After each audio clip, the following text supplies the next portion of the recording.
Interesting question. Next 12-month challenges for the industry. I suppose my initial reaction to that is I would have my head buried in the sand if I didn't look and highlight just the broader macroeconomic implications for retailers, given what's happening with oil prices, with stock market share prices, and with concerns around terrorism.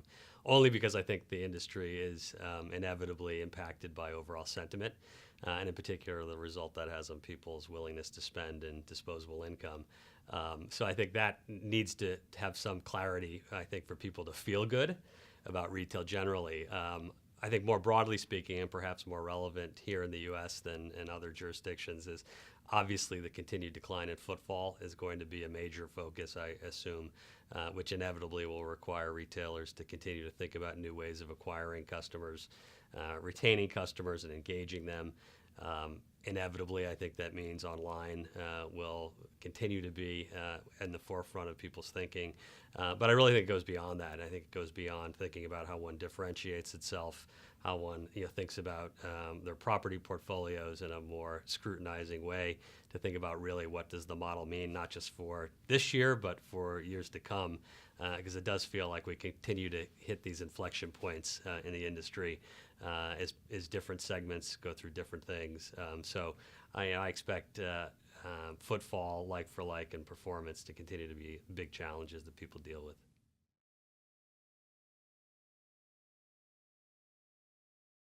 Future growth is not easy to come by. And I think as we think about the landscape right now of who's growing, who's not, I think we see that the real interesting segments of the market are new up-and-coming businesses and brands that are somewhat the sort of overused cliche term, but the disruptors out there, be it in online, be it in bricks and mortar, where right now they're offering customers something new, something different, and I think that element of consumer psyche is going to continue. So I think growth opportunities around new formats, new brands, and new ways to access customers is going to be particularly important as you think about driving growth going forward. I think there's probably less focus, although it still exists, around geographic growth and expansion. I think increasingly, while in certain segments, such as luxury goods, it's clear that global is important.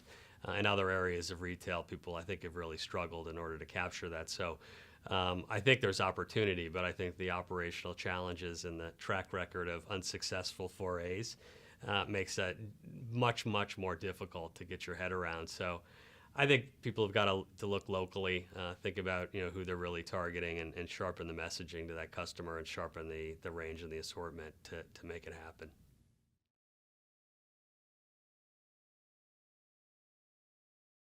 The needs of today's customer. Boy, if we all had that pinned down, we'd have a much easier time in our businesses.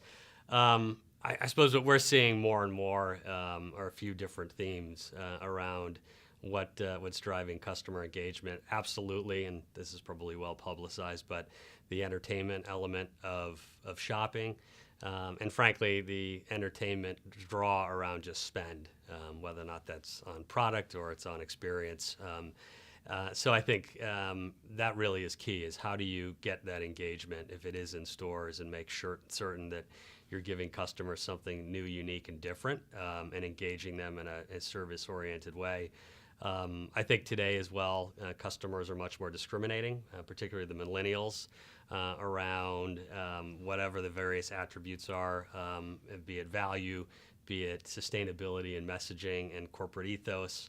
And I just think that as companies think about providing and meeting the needs of these consumers, I think you have to dig deep into what really is motivating their loyalty and their purchasing behavior, and really think about whether or not your brand is suitable in terms of an offering for them, and apply those same principles. But the biggest theme I expect will be, how do you make it interesting? How do you make it convenient? And that ultimately comes with a balancing of both store and online. So that's what I think.